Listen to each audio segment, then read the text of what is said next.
Thank you. Should we just... మీరు ఒక 10 నిమిషాలు మాట్లాడిన తర్వాత దేశ్ వస్తుంది. He'll come up and then he'll moderate. Thank you. Andarki namaskaram. A very good morning to all of you. Firstly, I'd like to thank Raju Reddy and the team of Kakatiya Sandbox for inviting us over to Nizamabad. It's always a pleasure, always, a memorable experience meeting with Raju, Desh, and the entire team, that inspired this wonderful facility being created here in Nizamabad, the Kakatiya Sandbox. Also wanted to ensure, to all the distinguished delegates and others who have come from various parts of the world and also various parts of India, welcome to Telangana, welcome to Nizamabad. Our Honorable Minister for Roads and Buildings, Shri Prashant Reddy, the District President of Nizamabad, Shri Jeevan Reddy, Honorable Chairman for RTC and MLA Nizamabad Rural, Shri Bajireddy Govardhan Garu, Honorable MLA Nizamabad Urban, Shri Ganesh Gupta Garu, Honorable MLA Bodhan, Shri Shakil Garu, Honorable Member of Raj Sabha, former Speaker, Shri K.R. Suresh Reddy Garu, Honorable MLC D. Rajeshwar Rao Garu, Honorable MLC Gangadhar Gaud Garu, Honorable ZP Chairman Vittal Rao Garu, Honorable MLA from Kodad, Shri Mallaya Yadav Garu, Honorable former MLC Shri Narsi Reddy Garu, Honorable DCCB Chairman Shri Bhaskar Reddy Garu, to all the distinguished, members who are also present in the audience, to the district administrators, officials, to my friends from media, a warm welcome to all of you. I love the theme of this event, development dialogue. I think a country like India, which has the largest population on the planet now, we just surpassed China. For those of you who are not aware, we just, I think, surpassed China last week or 10 days ago. We have the largest population on the planet now. We're the country with the largest population on the planet. Most importantly, this population, if you look at it, 50% of India is less than the age of 27. 65% of India is less than the age of 35. And in a knowledge economy, I think this is the biggest a nation can bring to the table. The kind of young think force, not young workforce, but the kind of young think force India possesses today is the biggest strength, in fact, it can leverage is to come. The reason why I said I love the theme of this conference being development dialogue is because I'll narrate a quick story to you. Back in 1987, both India and China, similar sized countries in terms of population, also had a similar sized economy. We had almost the same GDP back in 1987. But if you actually move forward to 36 years later, today, China is the second largest economy in the world with $16 trillion of GDP size, whereas India is still languishing at $3 trillion with the dreams of a 5 trillion economy. What went wrong? Or what did China do right that India did not get right? In my humble opinion, I think China focused on ensuring that development becomes the principal conversation across the country, across the nation. Unfortunately, in India, I think very often politics takes center stage and economics, unfortunately, takes a back seat. Now, the reason why I said I love the theme of the conference here is because the conversation which always centers around development, especially for a third world country like India, for an emerging economy like India, will only ensure that the policy makers, the lawmakers, the legislators, the elected representatives, their focus should remain on the right things. For instance, in Telangana, under the dynamic leadership of our Honorable Chief Minister, Shri KCR Garu, we have focused on getting our basics right. Back in 2014, right about the time when Kakatiya Sandbox was formed, the state of Telangana also came into being on the 2nd of June 2014. When we started this journey in the new state, there were a lot of apprehensions, there were lots of doubts. In fact, we started our journey as a power deficit. State of Telangana, in fact, when Manish was, Funny was talking, also when Raju was talking, they all mentioned farmers and the rural livelihoods, etc. In Telangana, for those of you who are not familiar with this state, we had, to the formation of the state, we had 25 lakh plus, 2.5 million plus tube wells that have been sunk in by the farming community here. Billions and billions of dollars over a period of last few decades. They have sunk in many, many bore wells into the arid, dry region of Telangana. While there is enough water in our rivers, Godavari and Krishna, it has not been leveraged. While there are enough minor irrigation tanks, almost 46,000 lakes and tanks, they have not been leveraged. Irrigation was primarily rain-fed and it was dependent on tube wells and bore wells. Now this is something that was the challenge when we started our journey as a new state. Because we started our journey as a power deficit state. When our Honorable Chief Minister assumed office on the 2nd of June 2014, he made it his primary task and primary challenge to address this power deficit situation. In a matter of 6 months, just 6 months, from the day he assumed office, he made sure that the power deficit situation has changed, and today I can proudly say that Telangana is a power surplus state which can actually supply electricity 24/7 to the farming community free of cost in India. And we are the only state in India which provides free power 24/7 to the farmers. We also produce and supply quality power to both domestic and also industry sector in our state. The reason why I'm mentioning this today is because in the last 8.5 years, numbers will tell you a story. The development dialogue that we're talking about today is already a work in progress in Telangana. When we started our journey, the per capita income of Telangana was 1,24,000 rupees. 124,000 rupees. As of March last year, March 2022, the per capita of Telangana has increased to 278,000 rupees, 2,78,000 rupees.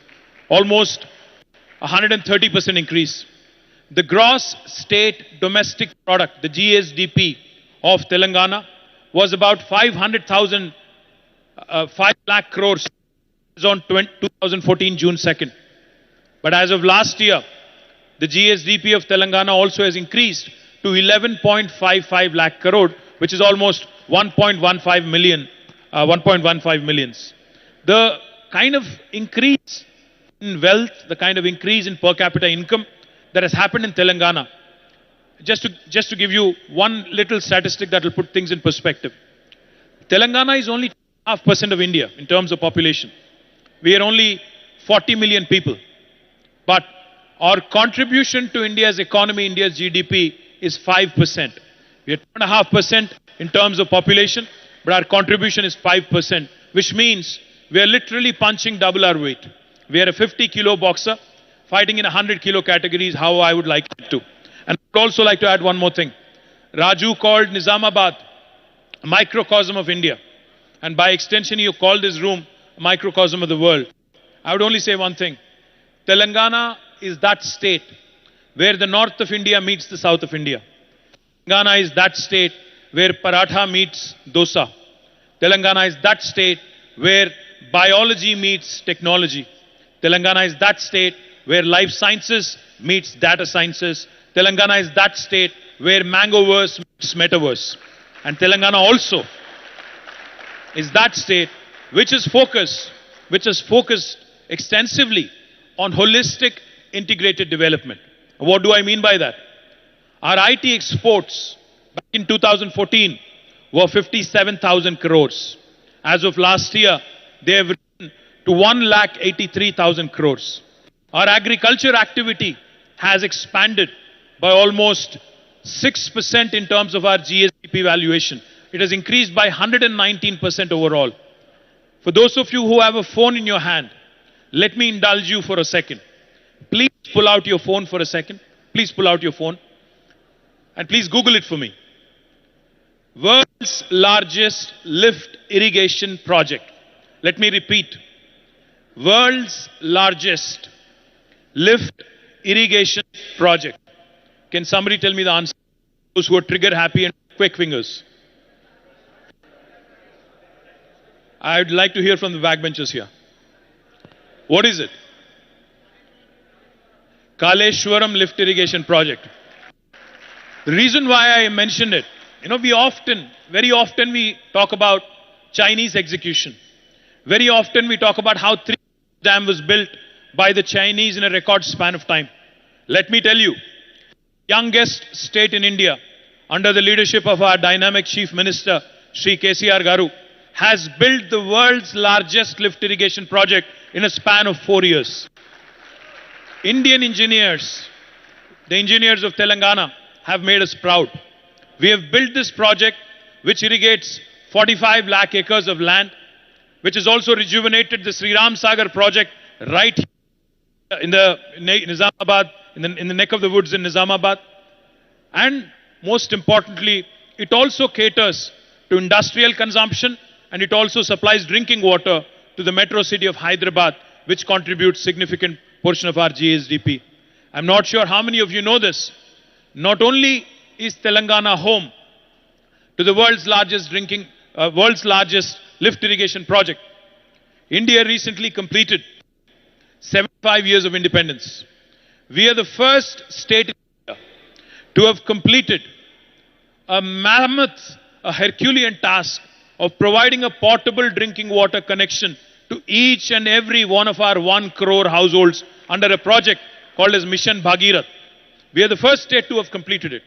And when we were laying the water pipeline, which almost ran for more than 100,000 kilometers, 1 lakh kilometers plus of water pipeline, along with it 19,000 reservoirs, and along with it number of pump houses and everything else that goes with it. Let me also tell you, we have leveraged, there is a very popular word in India called as Jugaad. Jugaad basically means hustle. Jugaad basically means hustle. What we did in Telangana is something ingenious. When we had to dig and trench the entire landscape and lay almost 100,000 plus kilometers of pipeline, we decided that we'll also combine the fiber optic cable in the same trench that we were digging for the water pipeline. Thereby, Telangana will also become one among the first states in India to be providing 100 Mbps broadband connection to each and every one of our 10 millions. This is unique because the pandemic has shown us what can be done by way of e-commerce, by way of e-health, by way of digital education, and by way of digital empowerment at large. So my humble request to those of you who are not familiar with the brilliant story of Telangana, that is the reason why I call my state the most successful startup of independent India in the last 75 years. I can narrate many more other fantastic achievements of the state, but I'll leave it at that because I know we're short on time and we already showed up late. So let me thank Raju and the entire team of Kakatiya Sandbox for this wonderful opportunity. I wish the youngsters, the farmers, the entire ecosystem of Nizamabad the very best. I'm coming back next month, Raju Anna. I'm coming back to inaugurate the IT hub here. I'll humbly request you and Desh to bring in more and more, because the pandemic has shown us it doesn't matter where you work from in the world. You could be in a village, you could be in a small town, you could be in a metro like Hyderabad or Bangalore. I think now in a digitally connected world, in a world where youngsters from tier 2 towns actually have more fire in their belly, we need to ensure that the rural innovators, the social innovation, the tier 2 town innovators from Nizamabad, Khammam, Nalgonda, Mahbubnagar are all given ample opportunity and equal opportunity to ensure we create a level playing field. So I thank you for this opportunity. I thank all of you, in fact, for giving me this opportunity. And I once again welcome Desh and Raju back onto the dais. Coming. Thank you. Thank you so much. Thank you, sir. Request you to have a seat because we're going to have a fireside chat as well. Now, there are very few people in the country who can spontaneously captivate an audience. And then we have one household which has 2 of them. So all of us know who I'm talking about. Please put your hands together. Now, again, another redundant job of introducing Mr. Desh Pandey. With that kind of a name, you just can't get things wrong. He's the president and chairman of Sparta Group LLC, a family investment office, and also the chairman of Tejas Networks. Desh is the co-founder of Deshpande Foundation, a global philanthropic organization.